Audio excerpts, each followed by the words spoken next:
Everyone to this event on in which we're going to be asking the question, who is telling the story? Refugee, narrative, voice and image. This event is hosted and convened by the Comparative Network on the Externalisation of Refugee Policies.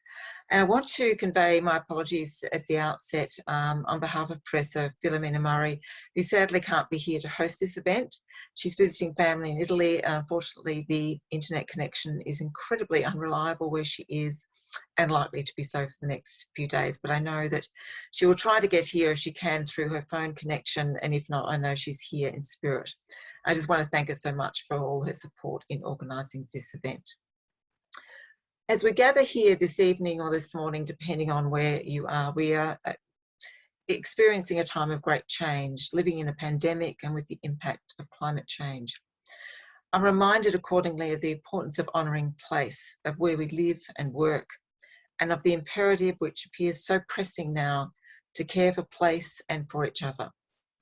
From where I speak today, the wind is pulsing through this place, this city that was once a beautiful country.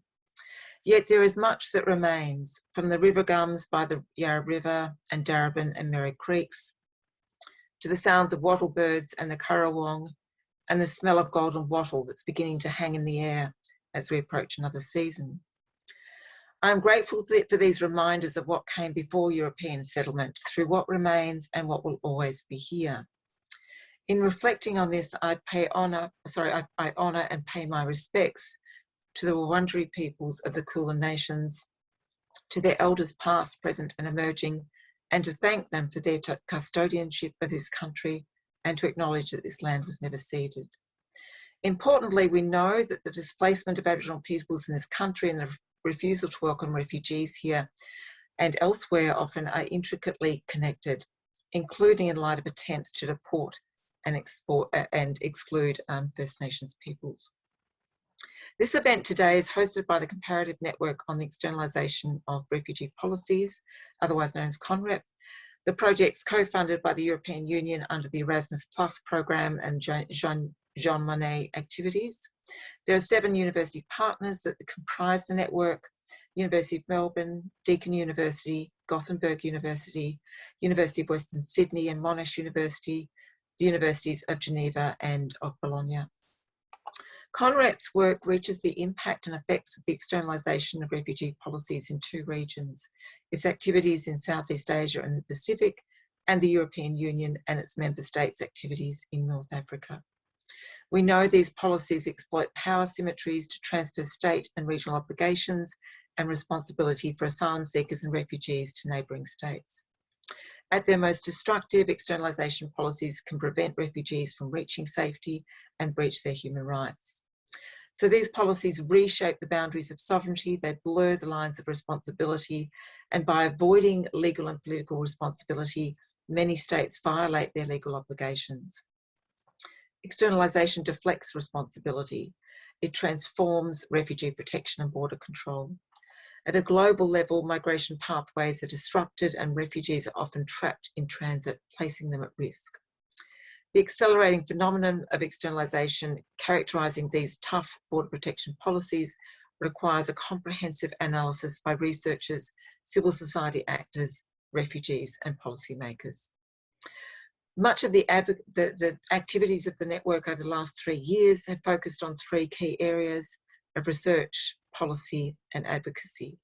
We've hosted a number of academic conferences and workshops, civil society meetings and meetings with policymakers, resulting in a number of publications, media articles, policy reports and blogs. So I encourage you to have a look at those if you're interested. The aim of this tonight's panel event specifically is to explore ways in which the voices of those seeking refuge are typically either unheard or manipulated in ways that diminish their personhood. We're going to hear from 4 wonderful speakers who will offer their diverse reflections on these concerns.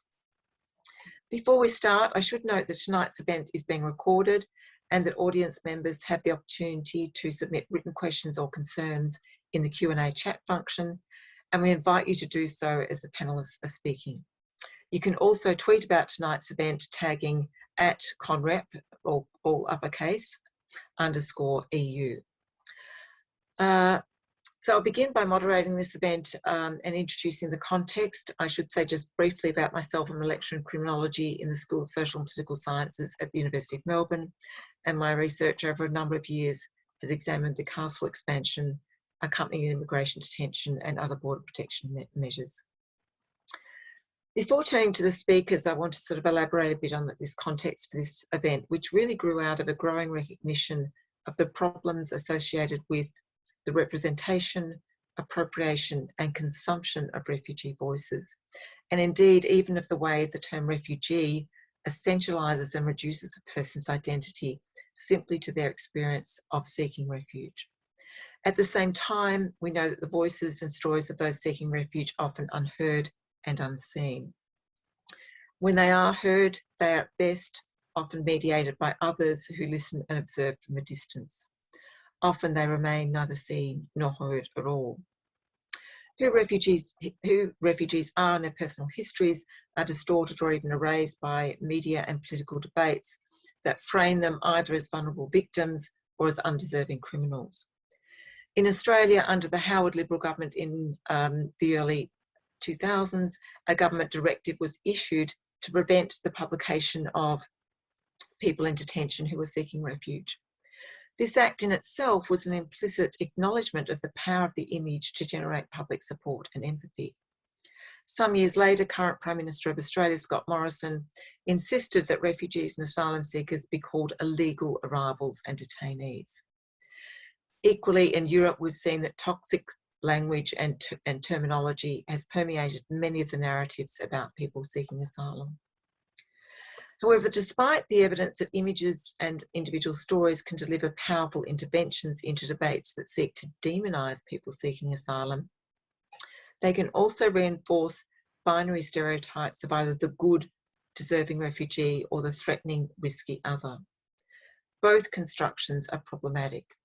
Both essentialise human identity, undermine a person's agency and their personhood. Sometimes images have generated widespread public sympathy. The photo of young Alan Kurdi, for example, a 3-year-old Syrian refugee who with his family was drowned in an attempt to reach Europe and protection, provoked global outrage. Similarly, the images of refugees drowning off the coast of Christmas Island resulted in outpourings of sorrow in Parliament House in Australia and led to the manipulation of a discourse of humanitarianism that undermined rather than supported ethical obligations to refugees. Such images are, however, arguably powerful because here the refugee is portrayed as the victim, despite often resulting in little or no change. What happens, however, when refugees are not read as worthy human rights subjects, that is, as threat, not victim? And we must ask who controls this narrative.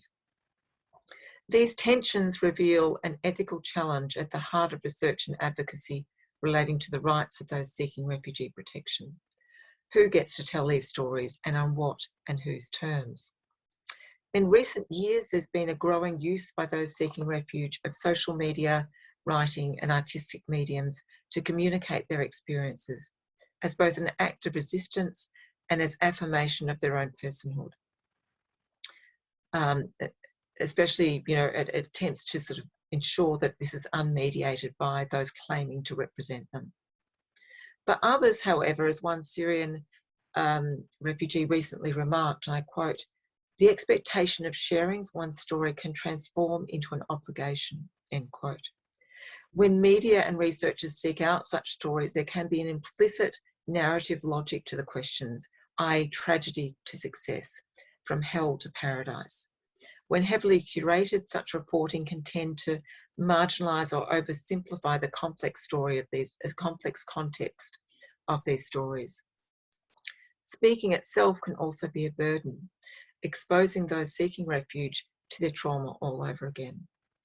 Once resettled, many would simply prefer to get on with their lives. So in this seminar, we're aiming to invite our guest speakers to reflect on these concerns and a number of questions that we'll pose to them later. But I'm going to introduce each presenter in turn. I wish to start with Boochani and Arash Sarvestani, who will speak to their collaboration on the film Chaka, Please Tell Us the Time. This film was made entirely by phone, filmed by Behrouz on hidden mobile phones, and edited by them both and produced by Arash. Behrouz Boochani is a Kurdish writer and scholar. He is Senior Adjunct Research Fellow at the University of Canterbury, Associate Professor, University of New South Wales, and Honorary Fellow at the University of Melbourne.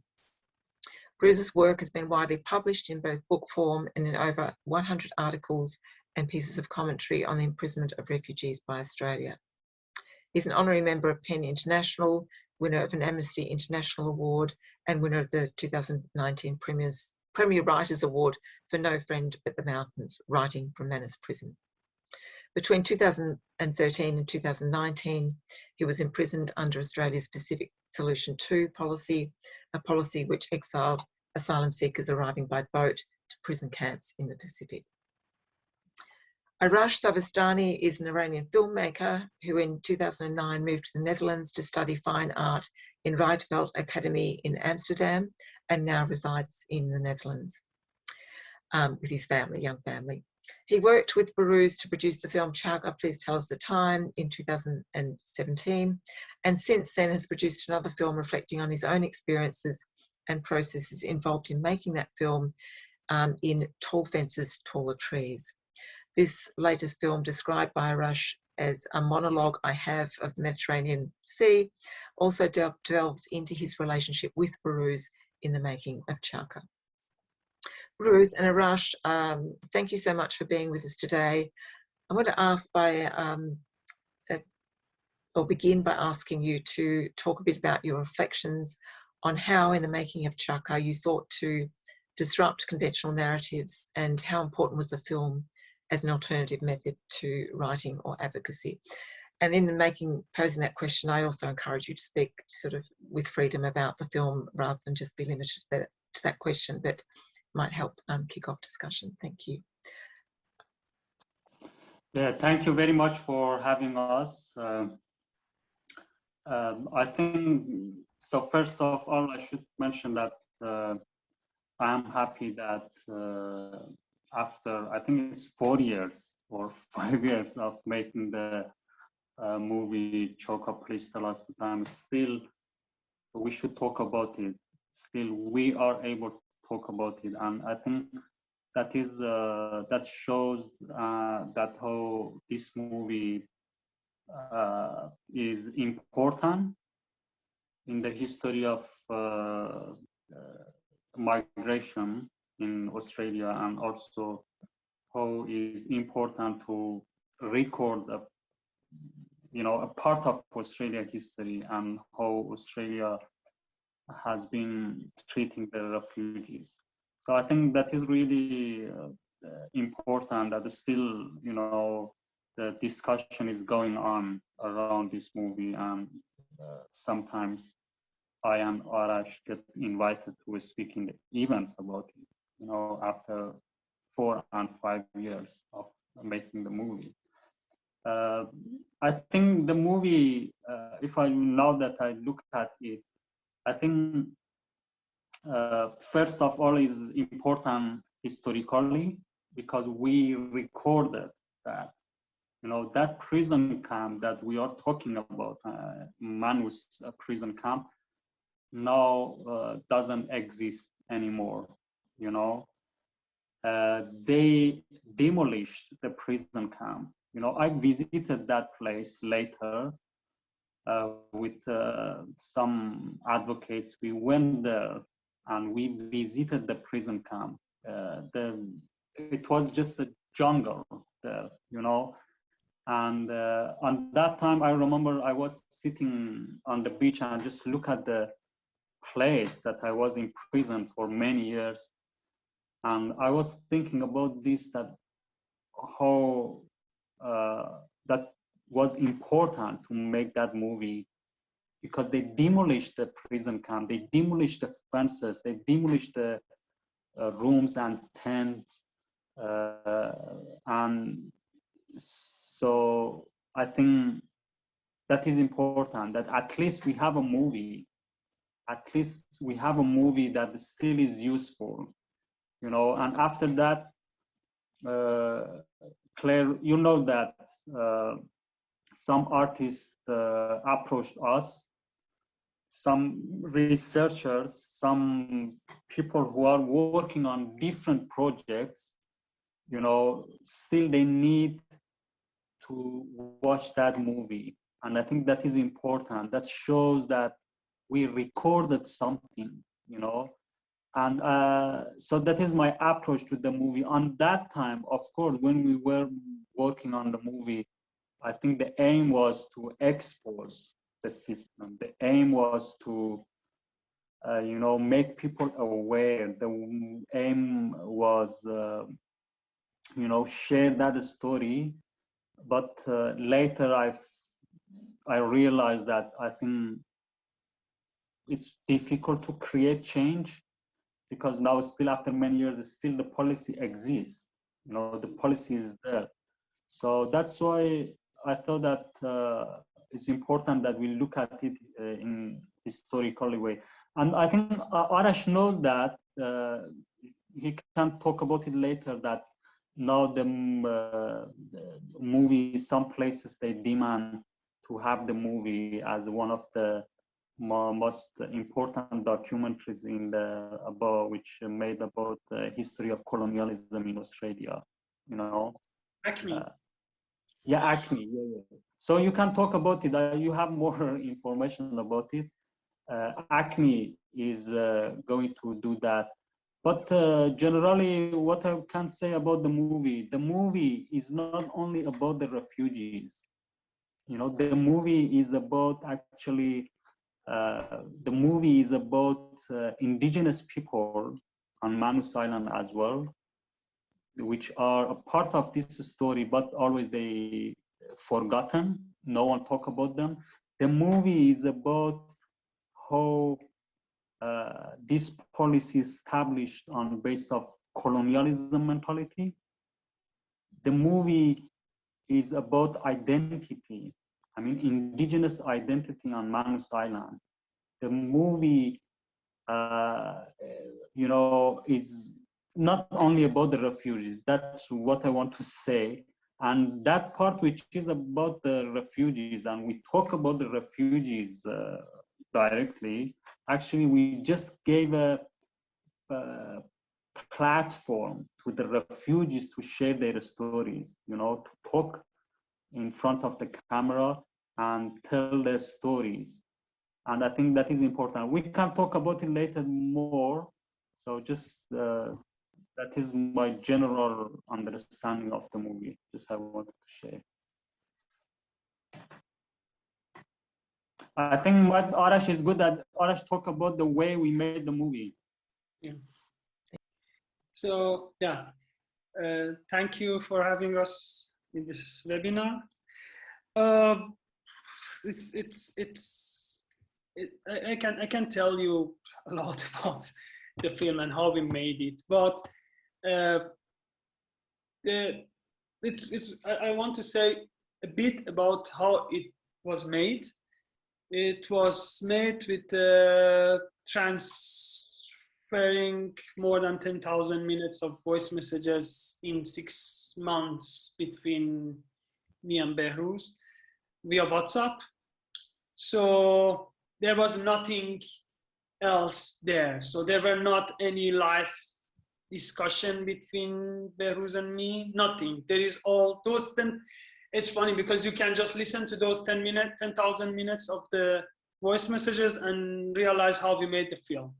There is nothing. And the first time we talked live was in Sydney Film Festival in one of the Q&A. Like we started 2016. I think, yes, June or something like that in 2016. And then next year, 2017, in Sydney Film Festival in Q&A, that was the first time I hear Behrouz live. So we had always sending voice messages, and this because of Behrouz's condition, internet condition, we had always delayed, which really helped us actually to this delay of having the voice messages made the voice messages for me like a gold, you know, like a very valuable thing.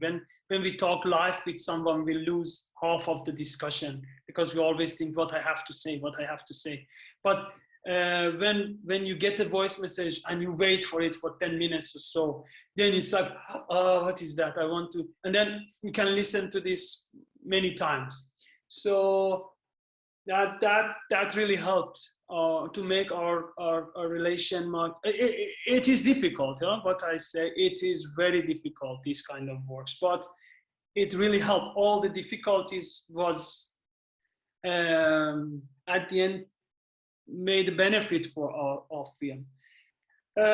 So then we didn't know even we can have the, so maybe I have to go a bit back before we make the film, because this is important with the topic of the webinar. You know, I was in for a very long time when I was a student in Rietveld Academy, I used to work in object point of view. I tried to put my camera in an object, in a clock, in a bicycle, to see how this object can see the world. And then I was a bit radical in that. I was really a form of, I was like, let's say, formalist. I met Abbas Kiarostami, an Iranian filmmaker, I was in his workshop. That was my honor to meet him. In that 2 weeks, when I talked to him and I had my idea, we had to make a film about the sea.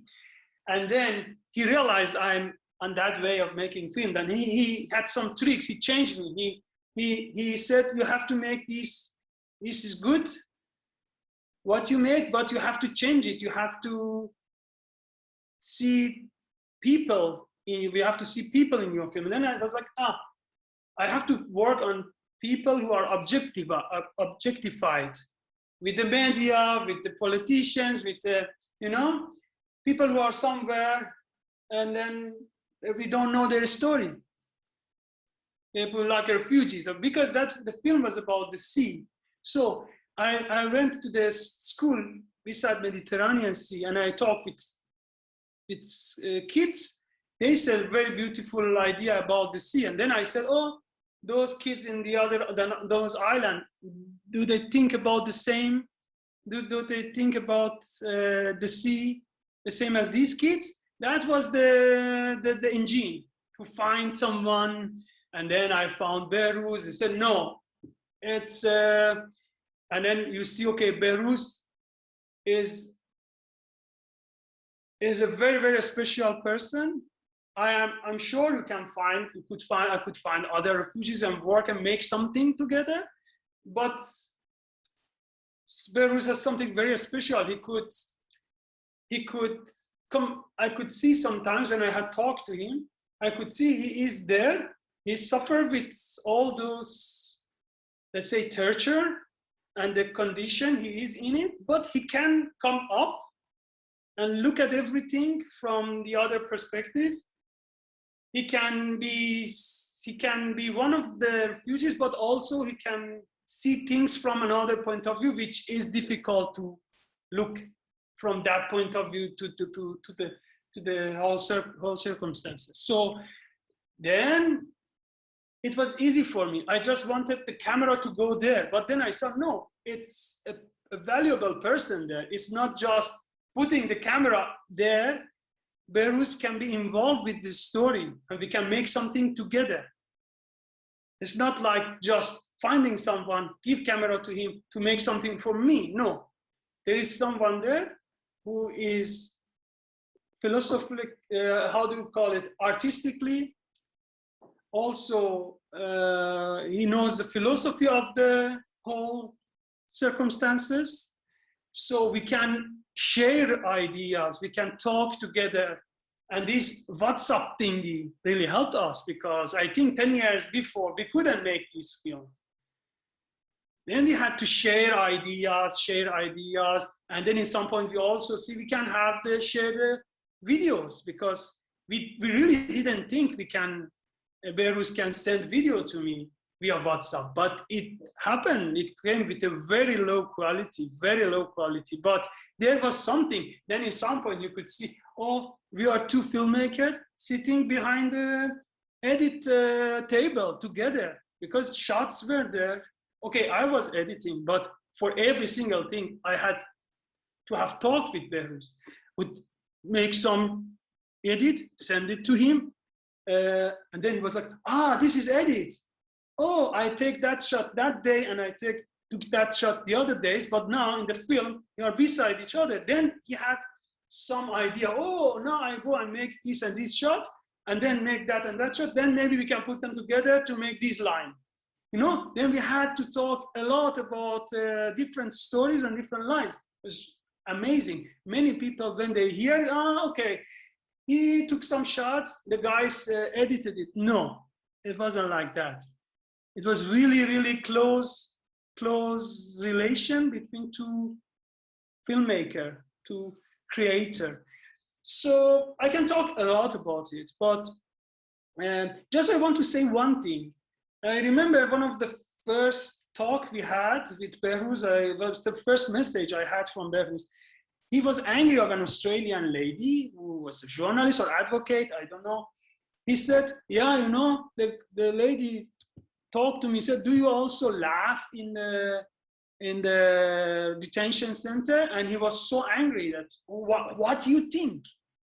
We are human, and human always, in every condition, they can laugh, they can be. There is two different people who make the stories. I believe refugees should make film about themselves. Or if you are not a refugee, you have to be really careful. So there are two different way of making a story about refugees. There is one about the media and politicians who show them dangerous. The other line is some people in the east side who want to show them very so poor people. These they need our help. They are for us, these poor people. No, refugees in Manus Island, there are people like Behrouz. For sure, you go just in the street and find 4,000. You just in Eindhoven, I go to the street and just see the first 4,000 people. There should be criminal there. There should be artists, really, really good people, really, really bad people. Most of them are normal, decent people. So people on that side, they don't want to see these people are human. They can be like us. They can be good people and bad people. And the other side, they want to show them like, oh, these scary people, these are terrorists or so, yeah? Being in the middle is very difficult. And I tried to be in the middle, but Behrouz really helped me to be in the middle because, and also I think the effect of Kiarostami also was so important. That was something we connected, both of us. So I think we can talk more about it, but I think I talked for 7 minutes, but it's like 10, 15 minutes. So. Thanks so much, and apologies for those tight timelines, but a webinar has particular requirements that mean we can't go over time. Thanks so much, Arash and Behrouz, and I think you've really made some compelling points there about exactly the sorts of things we want to explore today, and that binary between either the bad refugee or the poor, refugee that everyone has to, sympathise with, and both of them are a violence actually to who the person is in different ways. So thank you so much. We'll come back. I have questions myself I'd love to ask you, but we'll come back to that later. I just want to turn now to Dr. Jordi Silverstein. Jordi is a senior research fellow at the Peter McMullin Centre on Statelessness, Melbourne Law School at the University of Melbourne. She's also an honorary fellow in Sharps at the University of Melbourne. Her research explores the history of Australian child refugee policy and policy making processes from 1970 to the present.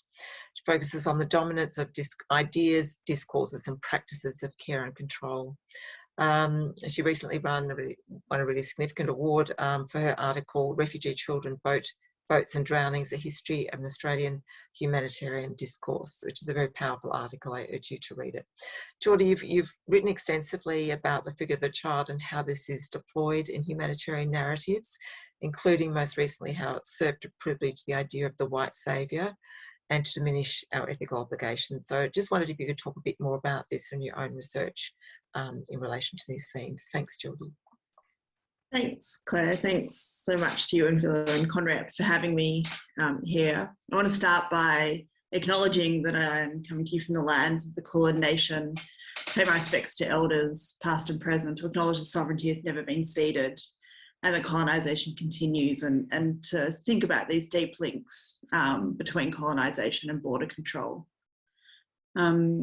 So I come to this topic in two ways. I'm a historian of child refugee policy who's conducted oral history interviews with policymakers, as well as looked into the archives and public representations of child refugee policy. I'm also the granddaughter of two Jewish Holocaust survivors and stateless refugees who arrived in Australia in July 1949. So I try to think deeply about the kinds of stories I can tell that I'm authorised to tell in both of these realms. I also spend a lot of time, as you said, Claire, examining the narratives that politicians and policymakers have told to understand the work that these narratives can do. So Australia likes to think of itself and narrate itself as humanitarian and caring. But we can identify this care as what I've termed cruel care, as a form of performing and describing care, which is either intended to or which inadvertently produces cruelty and harm. This is a fundamental quality of Australia's settler coloniality, the fact that it's built on dispossession, control, plunder, extraction and possession, in the mode described by Elaine Morton Robinson, wherein white patriarchal sovereignty is a possessive one, claiming and controlling land and people. So I want to give some examples of this in order for us to think through its narratives and rhetorics and the different ways that they're deployed in order to achieve political outcomes. While it's easy to dismiss the words of politicians as obviously unhelpful, the narrative examples that I'm pointing to here are actually quite widespread and not just among policymakers. And so I think they're worthy of our attention and disruption. So in November 2018, Scott Morrison spoke at a Lifeline event and told his interviewer and audience, and some of you might remember this, he said, "Politics is not for the faint-hearted." This is a quote. "You've got to be prepared to understand and own and carry the burden of decisions. And you'll find yourself on your knees, you find yourself in tears, you'll find yourself wrestling with this tough stuff." And the interviewer said to Morrison, "You've been on your knees in tears?" And Morrison replied, "Of course I have. Why wouldn't I be? These aren't easy issues. And you've got to be prepared to go through that and expose yourself to the consequences of difficult decisions." End quote. So it'll be very easy to dismiss these comments as irrelevant, I think, and Morrison simply being disingenuous. But I want us to think about the historical work that they do in constructing Morrison as someone who cares, and through him, the Australian government and nation as one which cares. His words also fit into a longer history of immigration ministers and former ministers, dwelling on the difficulty for them of working in this policy realm. That's something they love to talk about. This is part of the possession of the narcissism. So another example, Amanda Vanstone, who was Minister for Immigration and Multicultural Affairs in the Howard government, similarly narrated her role by linking border control, the emotional salience of children, and the hard work of being in this role. She would regularly talk about how emotionally difficult it was for her to be in this role. In one comment in the Senate in 2003, Vanstone noted, and I quote, "No one wants to see children in detention centres. The easiest solution to this problem, of course, would be for people not to come in unlawfully with children, putting them at risk of being in detention centres. One of the difficult situations you face in government is that you cannot always have both things that you want. You have to choose the lesser of two evils," end quote. In 2005, she said something similar. She said, and I quote again, "Government is not about the luxury of writing on a whiteboard, what is the ideal world. It's not about the luxury of sitting in academia and saying what would be ideal.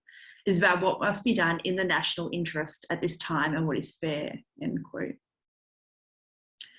So one of the key examples of this mode of emotional narration, which positions the speaker, the politician, as caring and controlling, as a humanitarian, and as possessing refugees through his narration of them, comes from Tony Burke, who was Minister for Immigration, Multicultural Affairs and Citizenship at the end of the Rudd ALP government in 2013. So in July 2015, speaking at the ALP's national conference, as part of the debates on the ALP's proposed policy on boat turnbacks, which Burke supported, and which the ALP now supports, he told the conference that the party had the right to hear from him and to hear the difficulties of the decisions that need to be made, he said. He affirmed there needed to be a deeper understanding of what it meant to be compassionate in this policy arena, and said that he could illuminate the difficulties faced. And then he told the conference, and I quote at length, he said, "The number assigned to my time as immigration minister is 33. I was there for fewer than 4 months, and there are 33 lives that were lost on my watch. When I first got the list was only of ages, but I noticed that one of them was 10 weeks old. And I remember asking my staff to go to the department and get his name." And he takes a deep breath. He says, "And the staff came back and said, 'Oh no, we've spoken to the department. They can't give you the name. You can't use it in the media at the moment because the names can change and the details can change.' And I said," and he raised his voice, "'Can you just tell them I don't want to use it in the media? He was 10 weeks old. He died on my watch. I just want to know his name.' His name was Abdul Jafari. I was given his name on a post-it note, and I kept that post-it note on my desk until we lost office. I kept it there for one very simple reason. We have to show compassion not only to who is in our line of sight, but to everybody who is affected by our policies." End quote. So in this speech, Burke did what so many people say so-called refugee advocates need to do when discussing refugees. He focused on an individual story, he drew out the emotion of it, and he argued for an outcome. But the fact that he used his narration in order to argue for a political response which is violent, punitive, and illegal under international law points us to the difficulty with that approach. Telling individual stories doesn't necessarily lead us to more just outcomes, to greater justice and freedom at the border and within people's lives. I think this realisation is important. We need to think about what imaginaries and futures are ushered in by any narration of a life or an event. We need to think about the ethics of narration, about who authorises us to tell the stories we tell and what work our storytelling can do. These narrations from these politicians serve to buttress their claim to govern, their authority to control. They use emotional and humanitarian language in order to undertake colonial violence. These stories are told in the service of creating the basis and the structure for a government which rests on authority and control.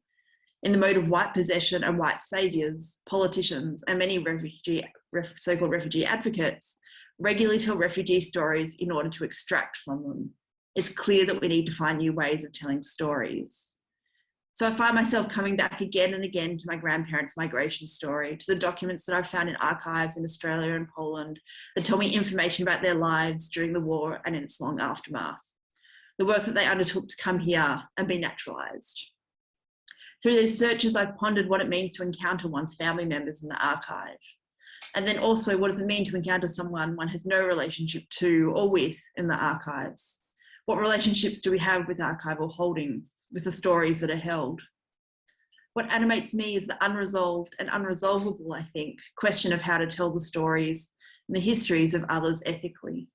In our encounter with another and their story, we need to approach them openly and humbly, I think. The point should never be about our own emotions, desires, or political needs, as it is and was again and again for these policymakers. The point isn't to feel against another, or to use them, to extract from them our white saviour moment. The point is in the encounter, in the meeting another and meeting their narrative and their story on its own terms. And I'll leave it there. Thank you so much, Geordie. That was really powerful and lots to think about, and again, lots of questions I think that still need to be asked about all of that. We're going to turn now to Dr. Anna Szorenyi. Anna is a lecturer at the University of Adelaide who is a gender studies scholar. Her work is highly regarded, focusing on cultural representations of victimised migrants, inverted commas, refugees, asylum seekers and trafficking, understood from a perspective of feminist theorisations of vulnerability, precarity and responsibility. She has had a long-standing interest in visual representations of suffering and the way they're manipulated, and the cultural representations of refugees more generally from the perspective of a relational ethics of vulnerability.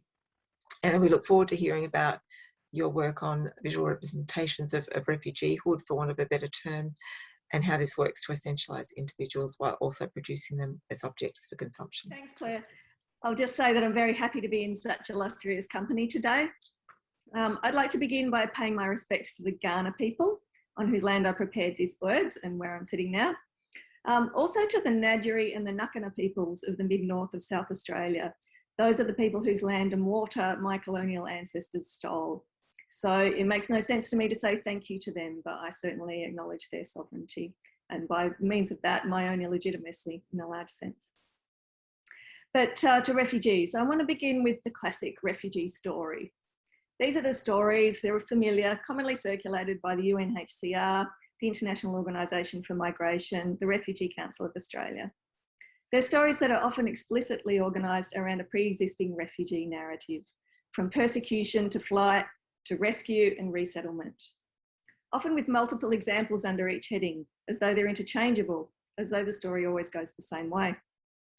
Often they're accompanied by smiling photographs of grateful refugees looking forward to new lives. As Lisa Malky points out, they're stories that cover over myriad histories, politics and identities, turning them all into a single homogenous identity story. They're packaged, translated and mediated stories. Often they're celebrated for giving voice, as if refugees can't talk until an aid worker interviews them. These are humanitarian stories, and that word's come up a lot today. But I'd like to problematise what that word's usually taken to mean. The human in humanitarian is a double-edged sword. It seems to bestow the status of humanity on suffering people, but at the same time it positions those people as others, defined by their suffering and by their distance from an us called the audience, who get to view the suffering on display and make decisions about it. It has the structure of a politics of pity as defined by Hannah Arendt and Luke Boltanski, a politics based on proving one's own compassion by feeling for others who are always imagined as distant. This is a deeply colonial way of thinking, I'd like to suggest, and of imagining the world. Problematically, it divides humans into victims, perpetrators, and bystanders. And this is how apparently compassionate stories can actually contribute to violence against asylum seekers and refugees, because they create an image of the true refugee, against which the merely human refugees, and particularly those who take action on their own behalf and don't stay conveniently passive and distant, can only appear illegitimate. So how do we challenge that allocation of suffering and that assumption that the audience are uninvolved bystanders? If any testimony and any representation is going to work, then I want to say it has to be a two-way process. It has to put into question not only the aspiring refugee, but the audience. It has to open the question of who each of them is and might become. We need to problematise the vision that the audience to refugee stories is inevitably made up of privileged, impervious and insulated people who have to somehow be opened up and made to care. Certainly there are real and very unequal power relationships involved in any situation of representing refugees. And that has to be taken into account. But as Judith Butler would say, nobody is actually that invulnerable. And there's also an assumption there that refugees never watch or read texts about refugees, that there's somehow this impermeable divide there. So Butler would say, nobody's invulnerable. Without relationality and vulnerability, life isn't possible. We unavoidably live in contingency alongside one another, and our actions affect each other. A body that takes nothing in, that has no openings, isn't a living body. And I'm quite open here to metaphors about the nation as body in that way of thinking. So we need instead to begin from a premise that exposure to one another is unavoidable, that we actually need each other, and the question is how to live together with that fact. If we begin from there, then the question of how to represent people caught up in refugee determination systems becomes not how can the indifferent be opened up and made to care, but instead, how has the intrinsic openness of life here been made to shut down and fortify itself? And then with that question in mind, we can go hard on challenging those forces of isolation and denial which tell people that they're uninvolved, which in the settler colonial context of Australia, but not only Australia, are so often the habits of colonial violence and the racism invented to justify it. So I don't like to give a formula for how to do this because it's about breaking down formulae. But that question, why doesn't the national citizen care about us, I think is fundamental to many artworks and stories created by Australia's imprisoned asylum seekers and refugees. From Behrouz's op-ed pieces and novel, to the cartoons of eaten fish, to the many poets and story writers who've emerged from the prisons. They're all refusing to take for granted that no one cares, instead demanding an explanation and a response. These are stories that don't deny suffering, but they show it in ways that break that distancing colonial frame.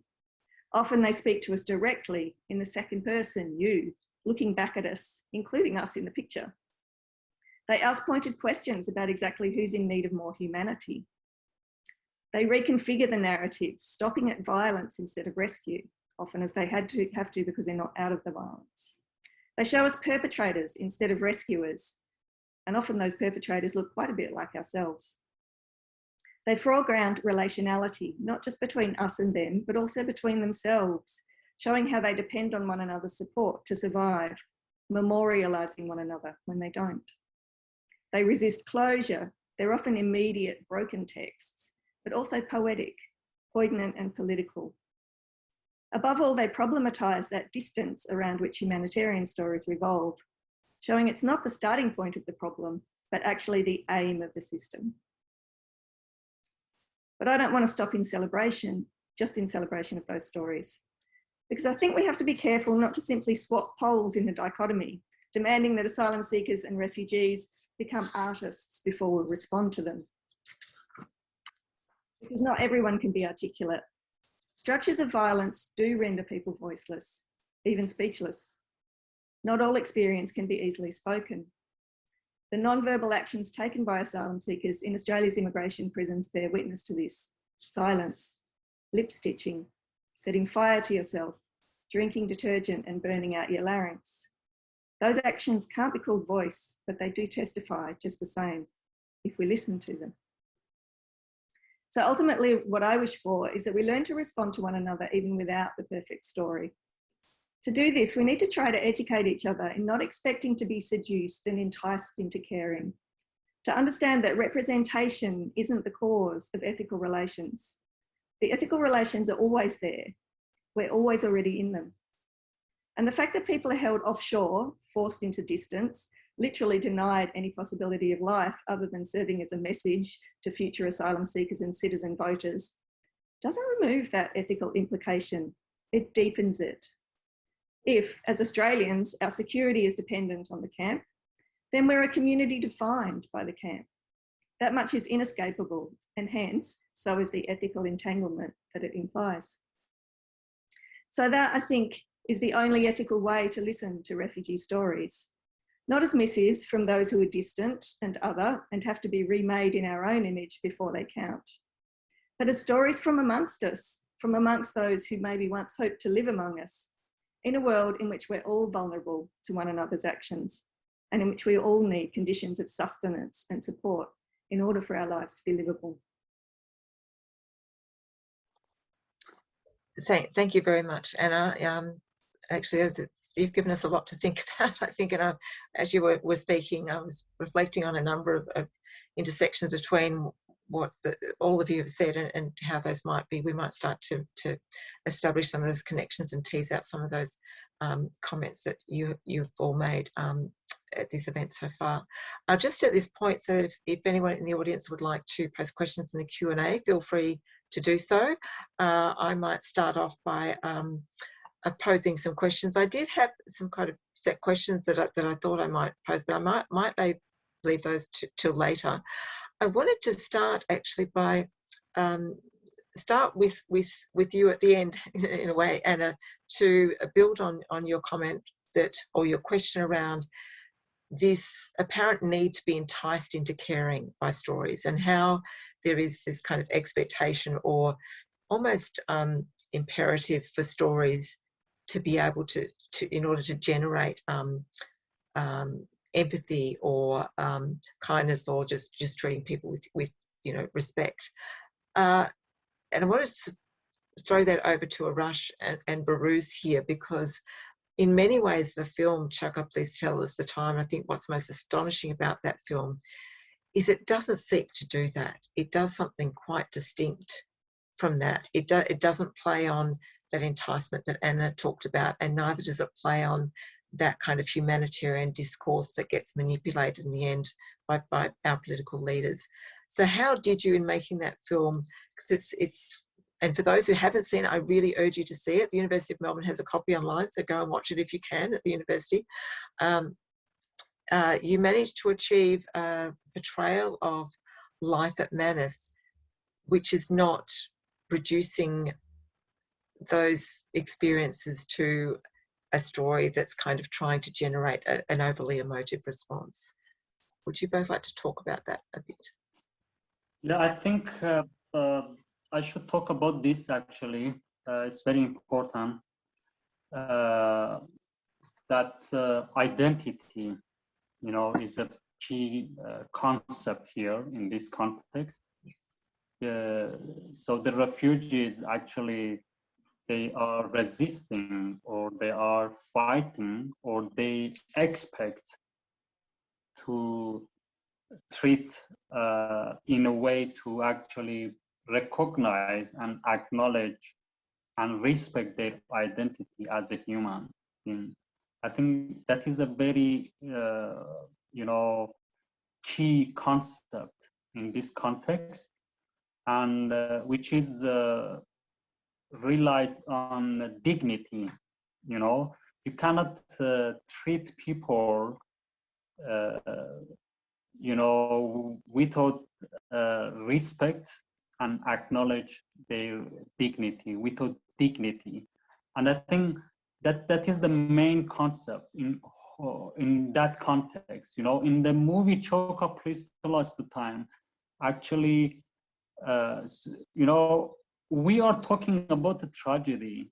You know, of course, many people become victim under this policy, but in other side, we should be careful that we don't victimize the refugees, because when we victimize the refugees, actually we are you know, we are denying their identity as a human being. We show them, we picture them less. Actually, we are helping the system which designed to dehumanize the refugees, you know.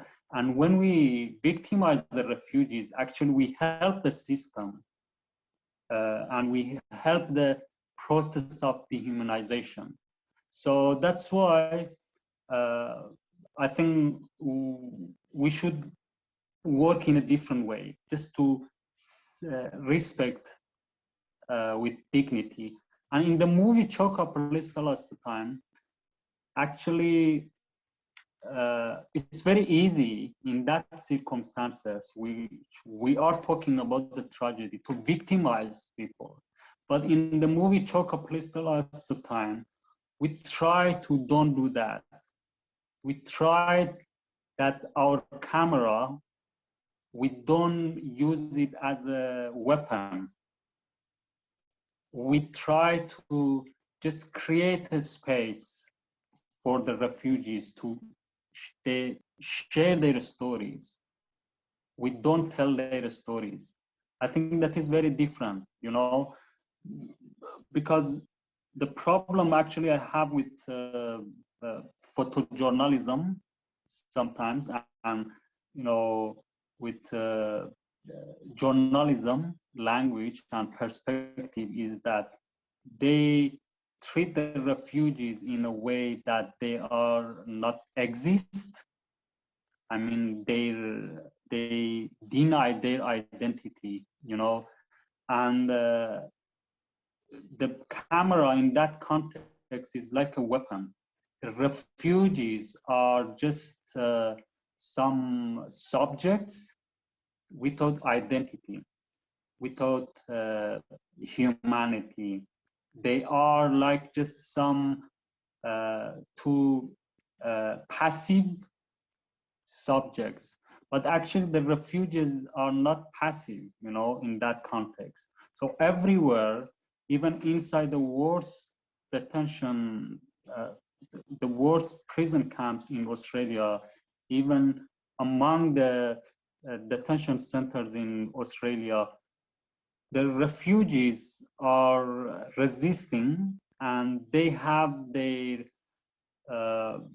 you know, they are fighting, they are resisting to keep their identity alive, you know, and even in that harsh circumstances. So we are not allowed to treat the refugees in that way, to victimize them, and also we treat them in a way that they are not exist, or they are, you know, they, I mean, their identity, we target their identity, you know. I think that is very wrong perspective. So in the movie Choka Statelessness, we try to don't do that, you know, just create a space for the refugees to talk. But of course, we can't talk about other part of the movie, the artistic way, that how is poetic, how we use musical elements in the movie, how we actually tell the history of colonialism in that island, and how we created a space for the indigenous people to talk and share, and how they think about this policy, you know, and how they think about Australia, and how they think about human rights and about the refugees. So, I mean, that is a different perspective. So that we try in Choka last time to really, you know, challenge the current, you know, filmmaking language or journalism language towards the refugees. And but of course it's tragic. The refugees share their stories, which are really difficult, and all of the stories there are, you know, tragic. We cannot just deny that. Yeah. Thank you, Behrouz. And yes, you're right. The movie portrays that parallel violence of the manipulation and exploitation of Manus Island by Australia, and indeed by other countries over a number of decades really well. And did you want to talk, I don't know if you want to jump in at this point, Arash, and add your comments, or if both of you want to talk about your aims with the way in which you made the movie, the kind of artistic techniques you used, for want of a better term. It's a very important, I mean, that's actually the main key. We could work together. The first, I think that was the first or second voice message we sent to each other was like, I said I was a student of Kiarostami, and Behrouz said, oh, that's good. Because I like that way of, you know, people come here, they come with the camera, they want to just show the violence, or the, you know, they don't want to see our life, the real life we have. And then I said also to him, that's actually, if you try to capture the real life of refugees, then you can see the invisible violence. The invisible violence is more, if you can show the invisible violence to your audience, that's more powerful than the visible violence. We had other shots. We have shots that people are in the ground, bleeding. You know, we have these kind of shots. I have 3-4 more of that, but we didn't use it in the film because we said, okay, this ruined the film. People knows this. People know what happened there. It doesn't matter if they know or they don't know even. This should be invisible. This, let's say when the point, that's what Behrouz said about journalists. Journalists, they want to make the question and also make the answer, give the answer. That's the way. We go all the way from, I know, for example, the Dutch journalists, they went to Manus. They go all the way to Manus.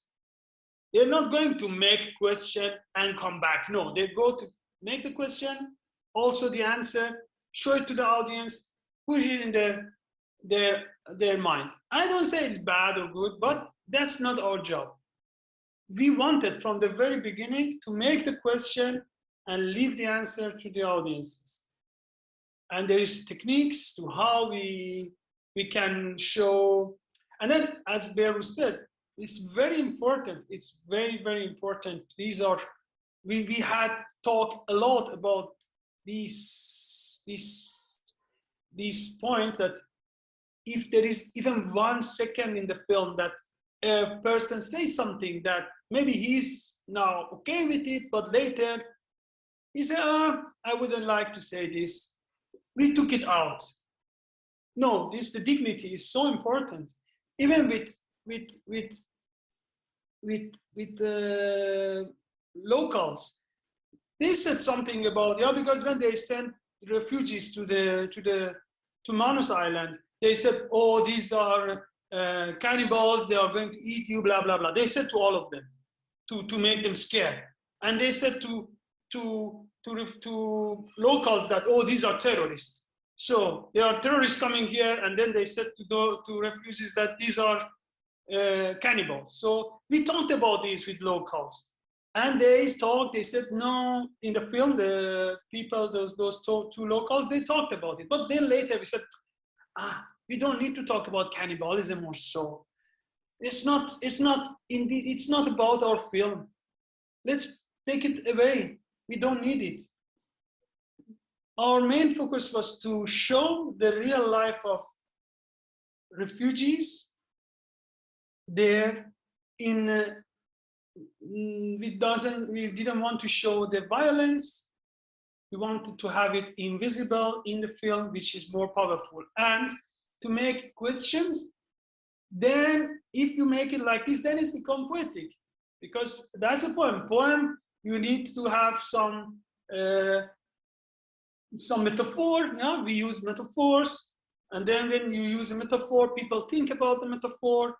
You use, then I think with the different people with the different knowledge, it can make different question for them, and they can go and find their answer. There are people who don't know where is Manus. There are people who don't know, oh, what Australia do with these people. And there are people who knows about it. I think the film has a different layer for each of these people. They watch it, they can Google, oh, this is, this is that what we didn't know. And then they make their own film after watching the film. That's again what Kiarostami also used to say, that a good film is the film that when it's finished, a new film starts in the people's mind. And I could see that. I was in Sydney Film Festival. There was an Australian lady, an academician lady. She went there with the daughter. Then the other days I saw her. She said, you know, my daughter, I'm really against this, very, very against this government. But my daughter, unfortunately, liked Malcolm Turnbull. And I don't know why she liked Malcolm Turnbull. And that was I was ashamed of that. But when we came from the film, she was quiet for a couple of minutes. And then she told me, I hate Malcolm Turnbull. What can I do? You know, that is what, when you don't make the question and don't push your answer to the people's mind, this will happen. People think, and after a couple of minutes, that guy said, he's not a nice guy, or, you know, that was the way we decided to make the film. Actually, can I say something? Yes. Yeah, I think, the Arash mentioned a very good thing. You know, in the movie, even we didn't criticize the government, you know, we just showed the reality. Even we gave a platform to the Australian Prime Minister, you know, in that part which is that we took from the Q&A program on ABC. Actually, we ended the movie with that shot that he is on ABC and he is talking about the policy and why they are doing this, you know. Actually, we gave him a platform to tell why he is doing that, why the Australian government is doing that, you know, and I think that is powerful because in the end of the movie, you know, the audience actually, they, you know, like that woman that Arash mentioned, they, you know, start to think about it and they criticize the government, you know. So, I mean, that is very remarkable that we even didn't criticize the government directly, just we showed what is happening there, and just we created a space for the refugees to share their stories and also the indigenous people. Just another thing I wanted to mention before I forget is about Kurdistan, my homeland, and the history of colonialism in that region against Kurdish people. That a layer of the movie is about that, and I think that is visible in the movie, that we use the Kurdish musical elements and cultural elements in the movie, just to show that how colonialism mentality is same everywhere, you know. They are not same, but the mentality is same, and I think that is another perspective that we can look at the movie. Thanks, Behrouz and Arash. If I can just throw some questions to Anna and Geordie. Anna, you talked a bit about the audience. Geordie, you were implying sort of who this audience was to, and the way in which compassion was kind of being constructed or manipulated. Can you both, in turn, perhaps I'll start with Anna, talk a bit about what who we're talking about when talking about the audience. And I want to go back to Arash and Behrouz afterwards on this, but I'll start with you both. How important is the audience, and does that shape the kind of the way the stories are told, do you think? Thanks, Claire. I think part of the issue is that, in fact, we don't know who the audience are. We never going to know who the audience are, but there's so many assumptions about who the audience are. And I guess what I kind of am interested in doing is making the audience think about who the audience is in relation to what it is they're being presented with.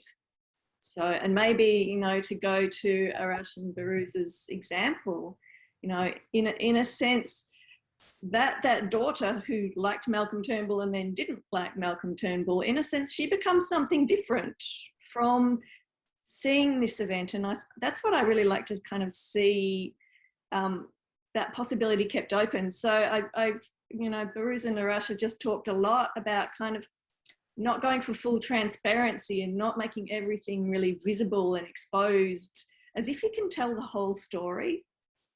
And I agree with that. I think it's really important kind of in the text that we not try to tell the whole story, because how can you tell the whole story about a human being? You know, one of the things that we recognize in human beings is that they grow and they change. And so I like to kind of think that that's an interesting way to conceive also of the audience, but it can be really, you know, it can be really difficult, obviously, to be an audience confronted with stories that in a sense implicate you. You know, you may be the national citizen, but all this violence is taking place in the name of, you know, the government might be telling you, we're doing this to keep you safe, we're doing this to keep our nation the way we want it to be. And so I think you want to kind of encourage the audience to be questioning that, and so therefore questioning who they are, and particularly when you put it in the relationship in Australia, you put it all in the context of colonialism. I think there are huge investments in Australia in not actually thinking too much about who you are and where you come from. So it becomes very fraught and difficult, obviously. Thanks so much, Anna. Geordie, would you like to add something to that in terms of this question of audience? Yeah, it's a really interesting question. And I guess, you know, the kinds of texts and narratives that I'm looking at, some of them have a very clear audience. When Tony Burke gets up there and speaks at the ALP National Conference to argue for a political policy platform, he's speaking to the ALP faithful, trying to tell them, you're all good people, you all care like me, this is what the caring option looks like. Let's all have a big emotional moment together and create the kind of Australia that we want to create, which is also, let's have the policies that we think will get us elected. That's also, let's have the kinds of policies that will, harm the people that we want to harm, whether consciously or unconsciously. So I think, you know, for a lot of these politicians, when they speak, they have a very clear audience in mind, and whether that is other politicians or policymakers or the Australian public, that they're trying to convince of their own righteousness and of Australia's goodness, and that it is right for Australia to control people in this way. But I think, there's multiple competing audiences, and I think, you know, what it then, I think, you know, these, I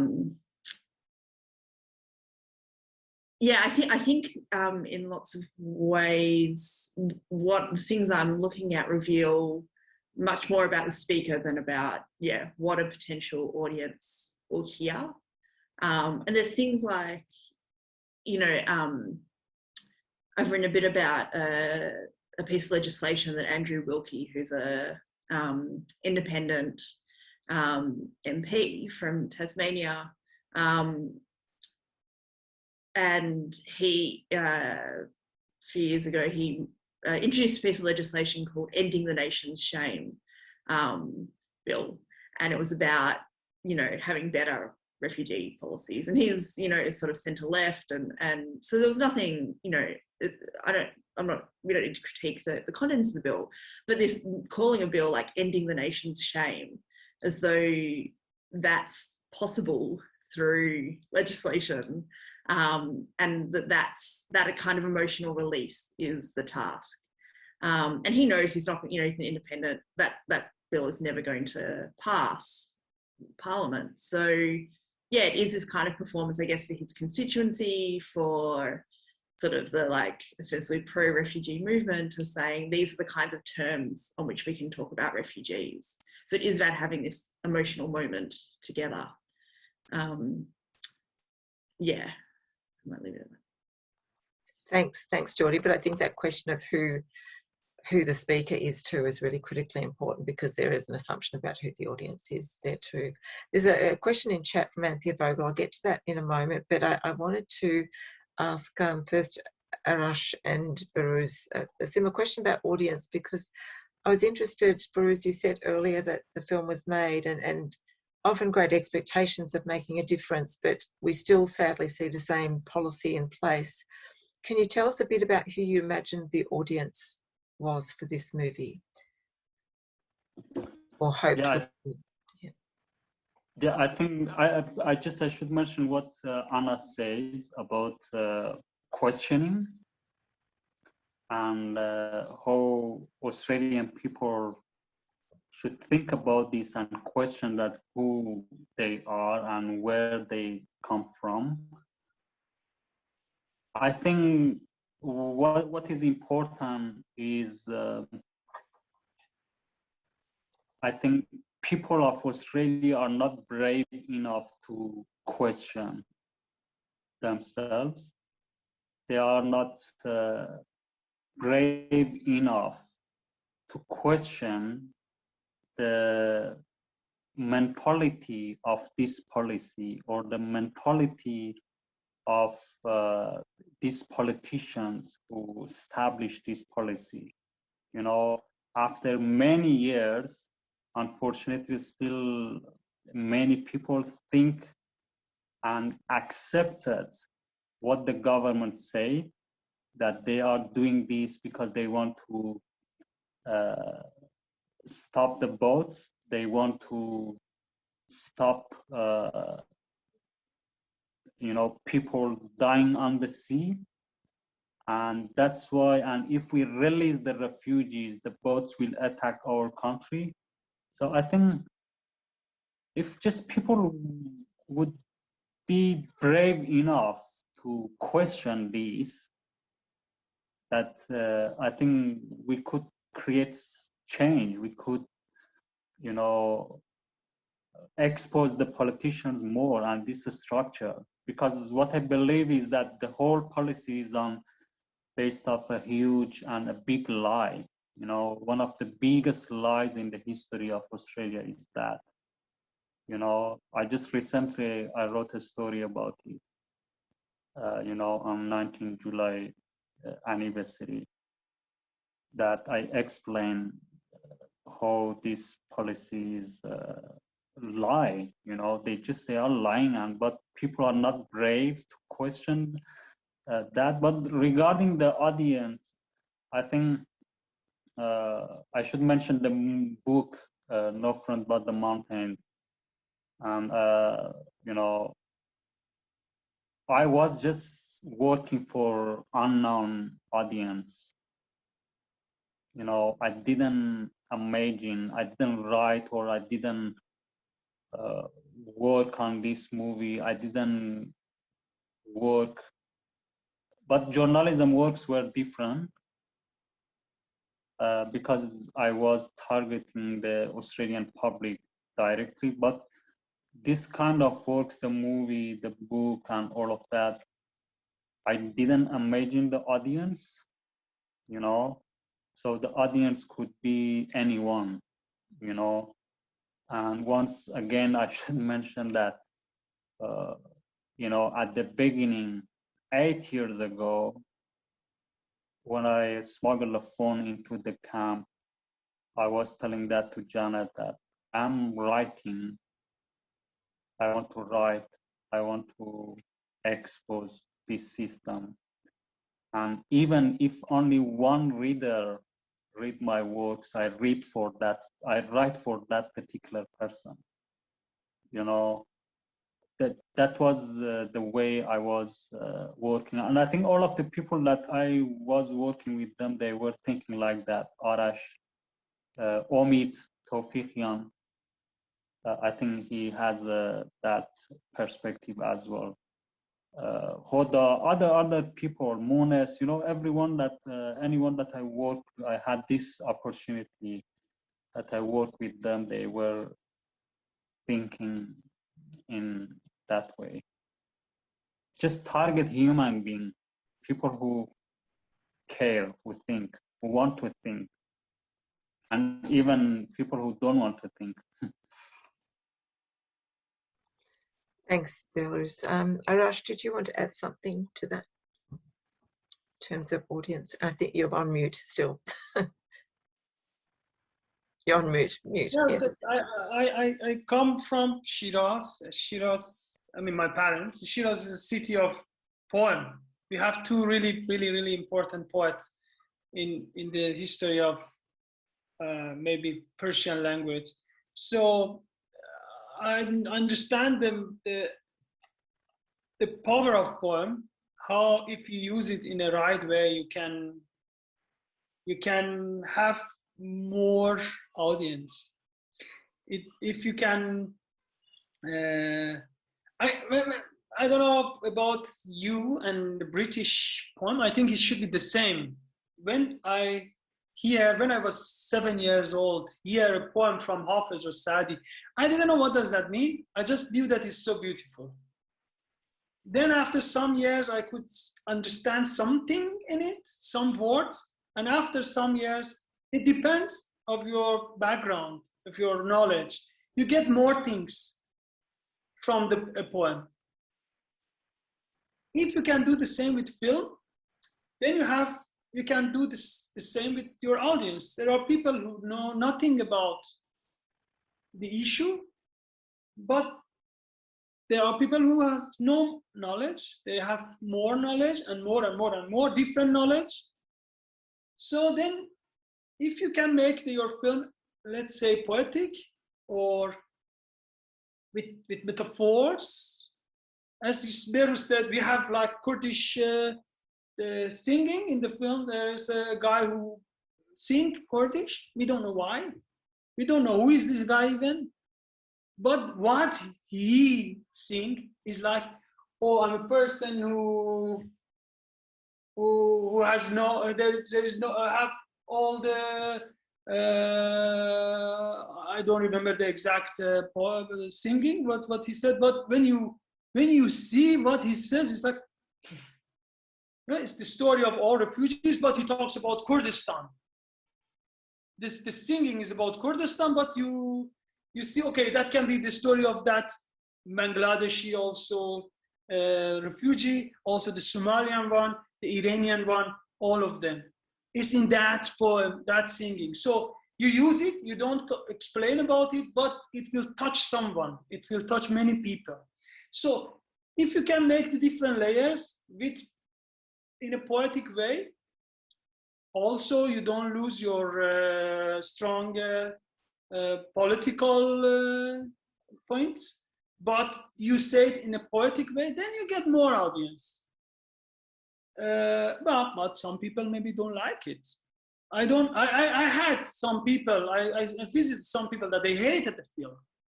I know some people that they told me, oh, you shouldn't go out from the prison. You had to stay there. That was killing me. Why you went out? And I said, yeah, that was our decision, because you go out, you see, it was very important for us to see, very, very important for us to see locals' point of view also. Then, okay, we lose this audience maybe, but when the guy said, he's one of the most famous documentary maker in the world who said this to me. But okay, he said, I was almost not breathing when the camera was in the camp. Why you went out? So I said, that's enough. You got some of the layers we wanted. You don't want to get the other one? That's okay. Someone else will get it. So yeah, that's what I think we were successful in that way of telling the story. I'm not sure, but I think so. Thank you, Arash. I think you pointed to with those comments. I know Behrouz has talked about this in other things he's written too, but that almost that perverse desire for the spectatorship of suffering, which is, you know, a really, really problematic. I've got some questions and comments in chat. I'll just go to them. I'll finish with Anthea's question because it was kind of ties into one of my closing questions. I have a comment from Jennifer who just wanted to add to Behrouz's thoughts on how people should, well, refugees should not be regarded as passive, just saying this is really important and should be taken seriously because it downplays the reality of ongoing resistance, as if, you know, people in detention are not resisting, but there actually is ongoing resistance. But I'll start with a question from Maria and then one from Stephen. Maria's posing a question for you, Behrouz, when asking, when you say Australians are not brave enough to question this policy, do you also mean Indigenous people? So who are you talking about when you make that comment?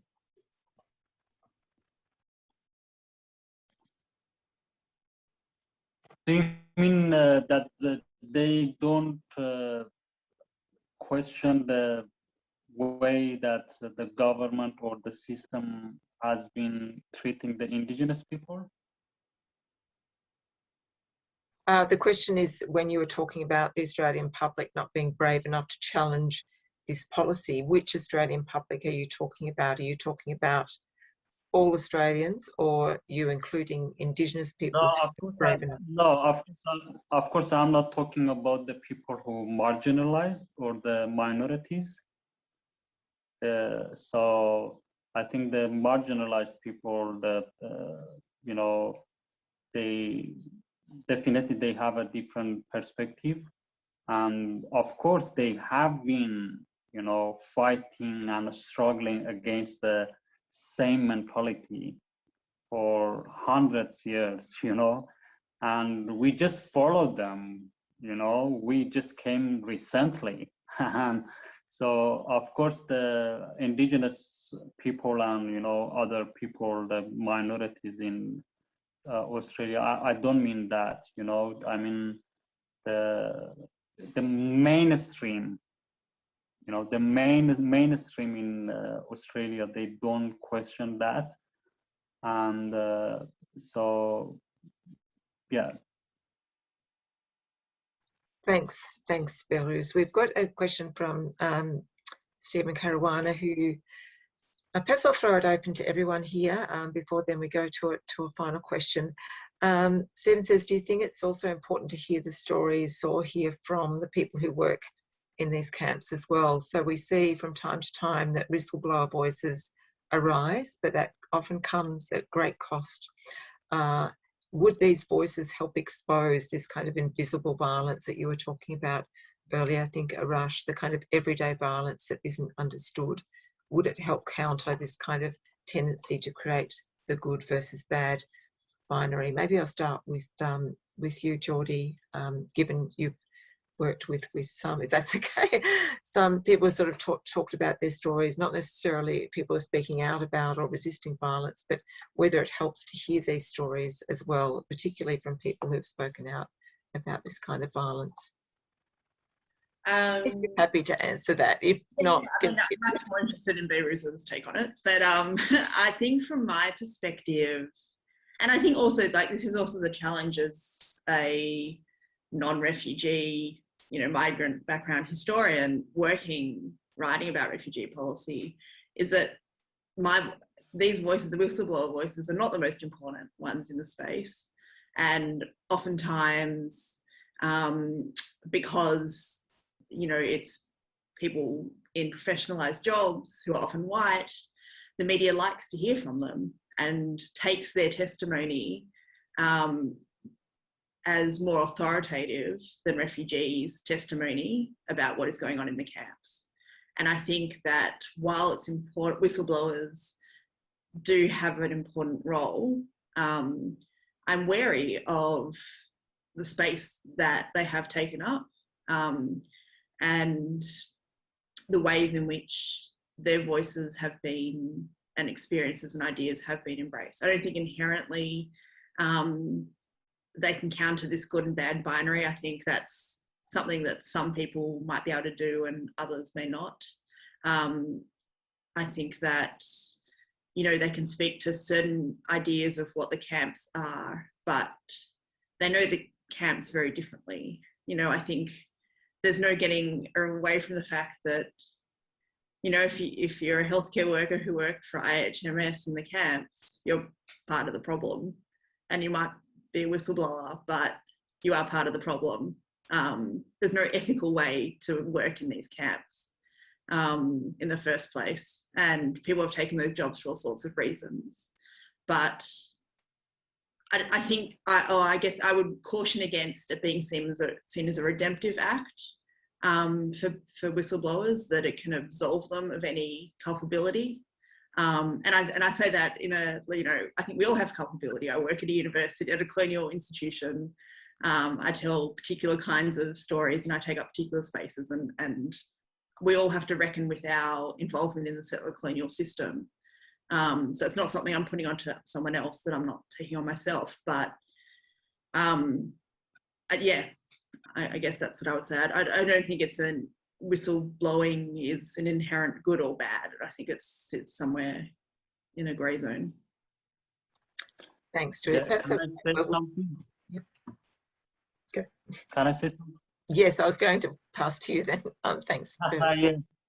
Actually, I think Jordi made a very good point about that system. What is the definition of whistleblower? What does mean whistleblower? Whistleblower is someone who worked in the system and had benefit of the system, but later, after a while, decide to expose the system. So I think that is very important, that whistleblowers actually, I think they are important because we understand they can give us some perspective of how the system works. They can help us to understand the system, because they were a part of the system, and that's why I think their testimony, their stories and their perspective are important. But of course, there are different people and they have a different knowledge. Even, you know, I remember that a guard, an officer, he wrote a story against the refugees in Manus Island, an officer that was working there, and he wrote a story against the refugees.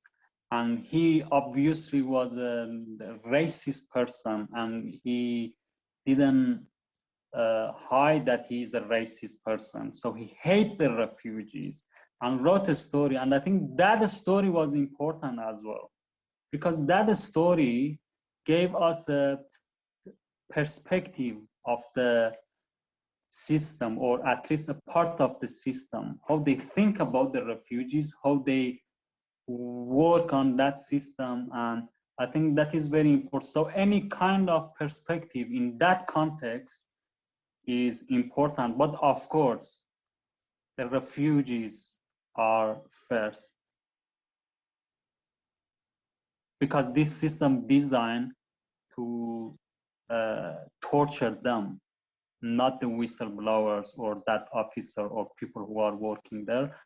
And I should mention that in the end, that IHMS, you know, that very good point that Jordi mentioned, IHMS, in my perspective, is the actually, or people who are working in that system. You know, we had some doctors and nurses, they have been working with IHMS for 6 years, 7 years. You know, these people are a part of the system, and IHMS and medical system is the heart of this systematic torture. We should always say that.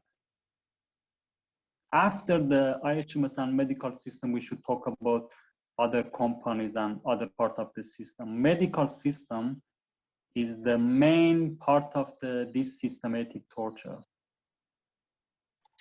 Thank you, Behrouz. And something really, I think, important that you just highlighted that I had not thought about before, with these stories told by people working there, giving those in detention insights into that thinking. That's not something we commonly reflect on. I think that came from that question, because yeah, you know, often that the events that we go, people just, you know, when people ask a very different question and a special question, actually that made me happy, because give us a perspective, you know. So that question was really a good question. Thank you. Thanks, Stephen, for that. I might just throw over to Anna and Arash. I'll just, we've only got 10 minutes remaining. If you'd like to add something, and then I have a final question I want to pose to all of you. Either Anna or Arash. Did you want to add something, Arash? No? Okay. Anna, did you want to add something to that question? I guess maybe just one quick comment, which is, you know, I really take on board all the points that have just been made, which I think are really interesting about, you know, we have to remember whistleblowers are people implicated in the system. So that gives them some certain insights and probably gives them also quite a few blindnesses, as human beings tend to be. But I just wanted to add to that, you know, I think if whistleblowers were completely ineffective, we would not have so much legislation trying to prevent them from whistleblowing at the moment. So I think sometimes you can tell something about the power of what you're doing by the response that you get. And perhaps, you know, the really negative responses actually tell you that you're achieving something. Thank you, Anna. I think there's a lot more to talk about on that topic, but we'll leave that for now. I just want to finish by posing a question, which is essentially sort of the closing question I wanted to ask all of you, but Anthea Vogel has put it in the Q&A. She's interested to hear more about the kind of narrative forms that could challenge and undo existing narrative, the narratives that do violence to refugee lives, identity and dignity. And she wants to also think specifically in terms of both content and form, narrative form, when resisting these reductionist and victimising representation. So it's essentially a question I was going to ask, which was how can we use, you know, narrative to resist sort of either the demonising or the idolising of refugees, but I think she's put that really well. So what kind of narrative forms in terms of content and the actual form of those narratives might help to resist those reductive representations of refugees and actually start to shift the way people think. So I might start with maybe Arash or Behrouz, and then Anna and Jordi.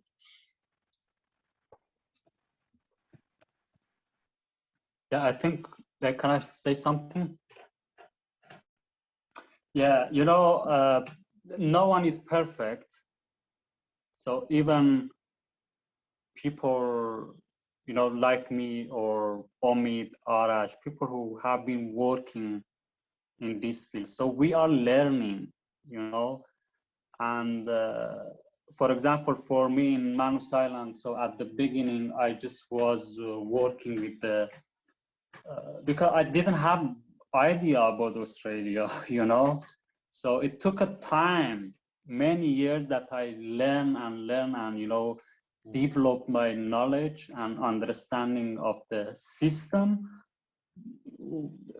and also Australian mentality and media. So it took a time. So that's why I think I shifted my works from mostly from reporting and advocacy to journalism, then to literature and filmmaking and art, you know, visual art. That I had this chance to work with Arash and Hoda and Simon and other people. I mean, what I understand, to challenge that narrative, challenge that, you know, we should create our own language. And I think that happened, and we should challenge the image about the refugees or other minorities and marginalized people, you know, in the community, that we should challenge the image. So how can we challenge that image? I think that happened just through artistic language and literature language. So we are able to challenge that through that. So that is my approach, actually, the way I work and the way I, you know, continue to work just to challenge that image, which is really difficult to challenge that, you know, it's really difficult. And sometimes I think that it is impossible to, you know, change that image towards the refugees and marginalized people. But we already achieved something, you know, and it takes time. Just we should work in this way, I think, just to create our own language and concept and image. Thank you, Behrouz. Yeah, it takes so many different measures to make a difference, and narrative, changing the narrative is a really important one. Arash, would you like to add something to what Behrouz has said?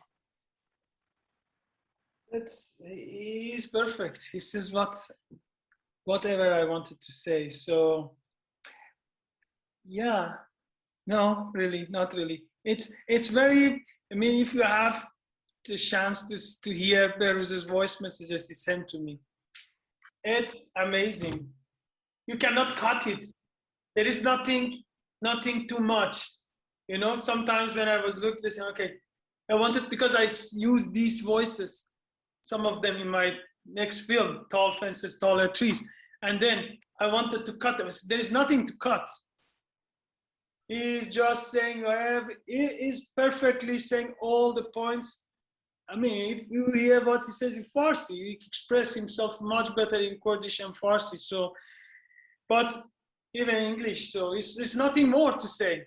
It's a good point to also for me to finish the talk. Actually, no, thank you. Very kind of you. But I think I should mention this. You know, I forgot to say that when we are talking about this, to challenge that image, you know, I think we should never forget that the refugees, I mean, in this context, I mean, but of course for other minorities or marginalized people, they should represent their stories. And I mean, that's not mean that other people shouldn't work. That means that they should take control of their, you know, this discourse, you know, this discourse, refugees shouldn't be just a witness. The refugees shouldn't be just someone who give a testimony, to just share their stories, you know.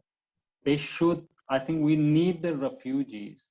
We should empower them to use their knowledge and perspective, you know, through their life experience, to, you know, they should run this discourse. That's what I mean, you know, what I'm going to say, you know. So that happened for all of the minorities, you know, and marginalized people. We cannot really take control of a discourse which is belong to them. So for doing that, we should just empower the refugees. We should just create a space for the refugees, you know, to develop this discourse. That's what I say. But that's not mean that other people shouldn't work. All of us, we should work. All of us, we should work together and collaborate. Yeah. But I think but we shouldn't see and put the refugees in just that position, just to be a witness. You know, that doesn't work. Thank you, Behrouz. We've got less than 2 minutes left before the webinar closes. Thank you so much for those comments. Anna and Geordie, would you like to add something before we close?